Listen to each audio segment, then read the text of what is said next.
할렐루야, 주님의 놀라우신 은혜가 우리 모든 성도님들 위해 함께 하시기를 축복합니다. 6월 4일 토요일 우리에게 주시는 하나님의 말씀, 요엘서 2장 28절부터 32절까지의 말씀을 함께 보도록 하겠습니다.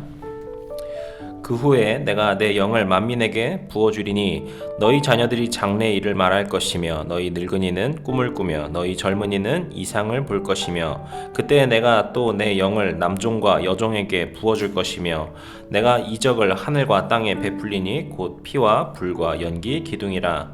여호와의 크고 두려운 날이 이르기 전에 해가 어두워지고 달이 핏빛같이 변하려니와 누구든지 여호와의 이름을 부르는 자는 구원을 얻으리니 이는 나 여호와의 말대로 시온산과 예루살렘에서 피할 자가 있을 것이며 남은 자 중에 나 여호와의 부름을 받을 자가 있을 것임이니라. 아멘. 하나님 아닌 것을 깎아내십시오.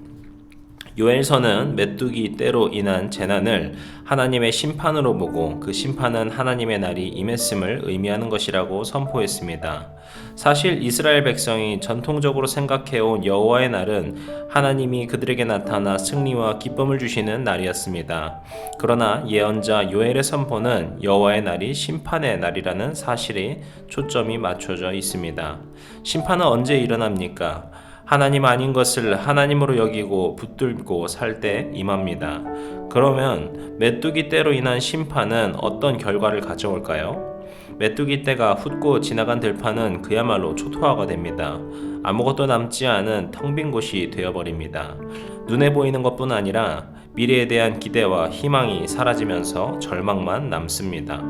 희망이 사라졌다는 사실 자체가 우리에게 심판입니다. 그러나 하나님은 요엘 예언자를 통해 회복시켜주겠다는 위로의 말씀을 들려주십니다. 아무것도 남지 않은 빈들과 같은 우리의 삶과 마음에 하나님의 영을 채워주시겠다는 것입니다. 그래서 우리는 여호와의 이름을 부르는 구원받은 존재로 만드시겠다는 선언입니다. 어쩌면 우리는 하나님의 영으로 자신을 채우기 위해서 메뚜기 떼가 지나가는 것 같은 고난의 시간을 견뎌야 할지도 모릅니다. 하나님 아닌 것으로 가득 채워져 하나님의 영이 들어오실 자리가 없는 삶이었다면 이제 하나님 아닌 것들을 비워내는 일을 먼저 해야 하는 것이죠. 메뚜기 떼가 우리 삶을 훑는 것을 두려워하지 마십시오. 그 고난의 시간을 통해 하나님 아닌 것들이 깎여나가고 그 빈자리에 하나님께서 하나님의 영을 부어주실 것입니다. 하나님의 영은 우리 안에 감추어져 있던 하나님의 꿈을 보게 합니다. 어린아이들은 미래를 이야기하고 나이든 사람들은 이뤘던 꿈을 노래하며 젊은이들은 하늘이 보여주시는 환상으로 기뻐할 것입니다. 이 모든 것은 우리 삶의 희망과 회복을 선물처럼 주시는 하나님의 일인 것입니다.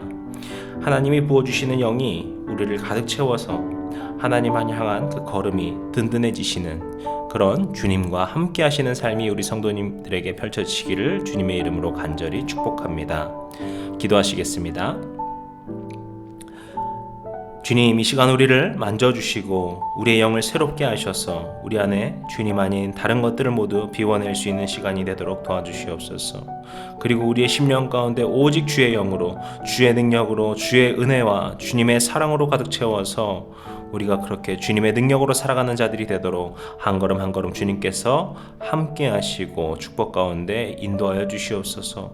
우리가 더욱더 주님을 만날 수 있도록 주님 우리와 함께 하여 주시옵소서.